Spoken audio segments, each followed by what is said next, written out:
Eadric Streona is one of the great traitors and villains in English history. His duplicity as Edmund Ironside and Canute tussled for the throne was something truly remarkable, and Eadric's treachery started long before that, during the reign of Edmund's father, Athelred the Unready.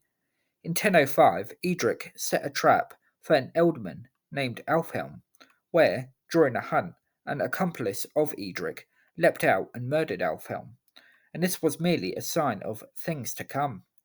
Becoming ealdorman of Mercia himself in 1007, Eadric then married a daughter of King Athelred in 1009, proving that Eadric was a man with growing influence.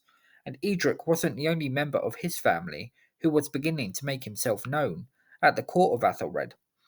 Evidently, Eadric's brother, Brithric, also had the ear of the king, and he began to whisper accusations about a man named Wulfnoth, who was the father of the future Earl Godwin and grandfather to the would-be Harold II.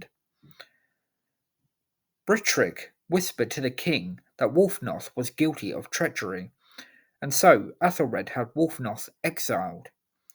Furiously, Wulfnoth seized some ships and began to ravage the south coast of England. This was an opportunity that Brithric had been hoping for, and he took a number of ships himself, substantially more so than Wulfnoth had done, and he set sail, hoping to smash Wulfnoth's rebellion and take glory for himself.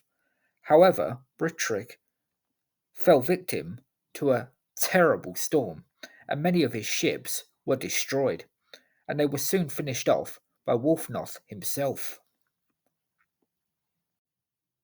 These shambolic scenes now served as a distraction to a far bigger problem for Athelred, the Viking invasions. Led by Thurkel the Tall, the Vikings around this time launched another brutal raid, sacking the Isle of Wight, Sussex, Hampshire, Berkshire, and other areas. Athelred tried to launch a counterattack, but such was his lack of authority and the disunity that gripped his subjects, the Vikings were essentially allowed to do as they pleased until winter set in. Throughout 1010 and 1011, things continued in much the same vein, with Athelred somewhat desperately calling his advisers together, including Eadric, and seeking some sort of resolution to the invaders devastating his country. Matters became even more pressing when the Vikings seized the Archbishop of Canterbury and took him hostage. Shortly before Easter 1012, Eadric came to the king as he and other nobles tried to raise the ransom for the archbishop's release. However, the brave archbishop demanded that no ransom was to be paid for him, perhaps recognizing it would serve no long-term gain for the English, as further attacks were then guaranteed to follow.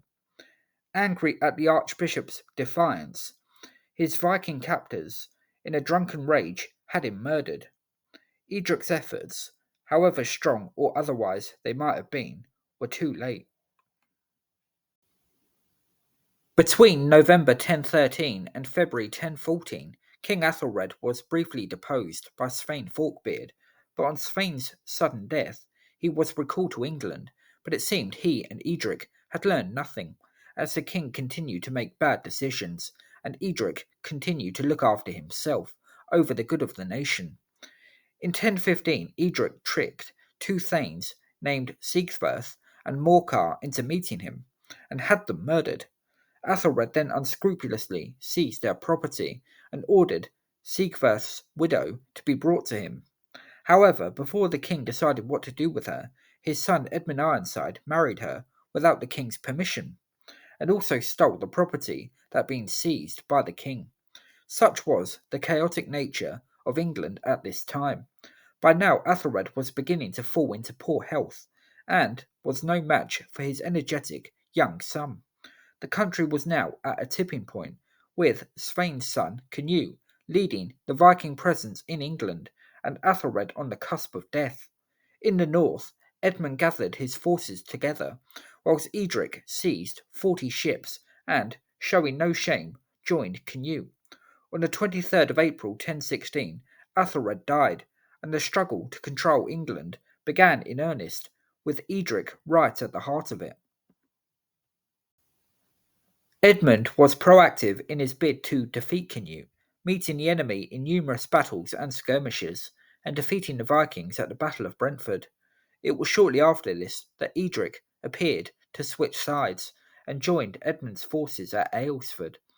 Whether Edmund fully trusted him is unsure.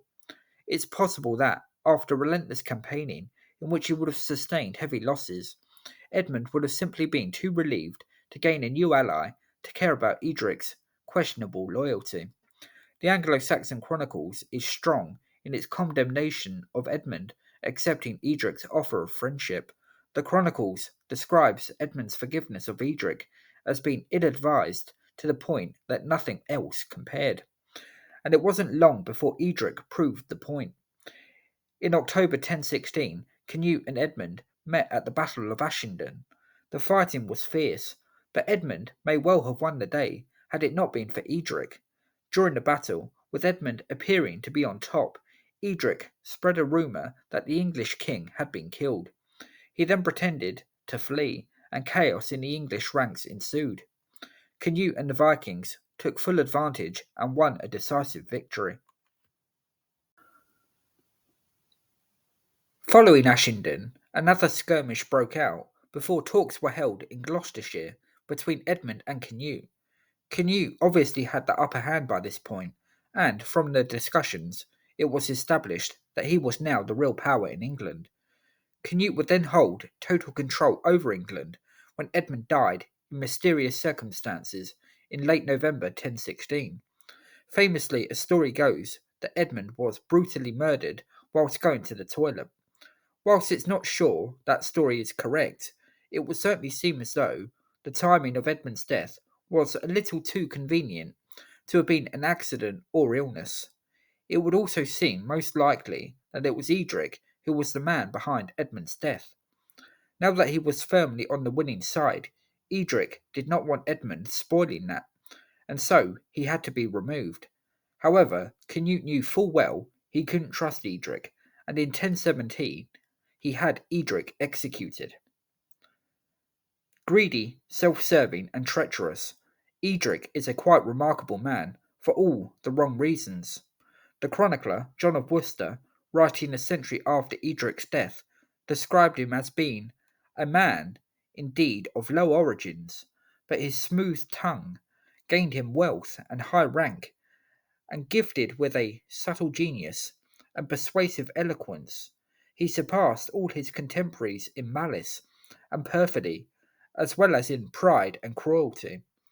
And William of Malmesbury described Eadric as this fellow was the refuse of mankind, the reproach of the English, an abandoned glutton, a cunning miscreant. Eadric Streona was truly the greatest traitor of Anglo-Saxon England.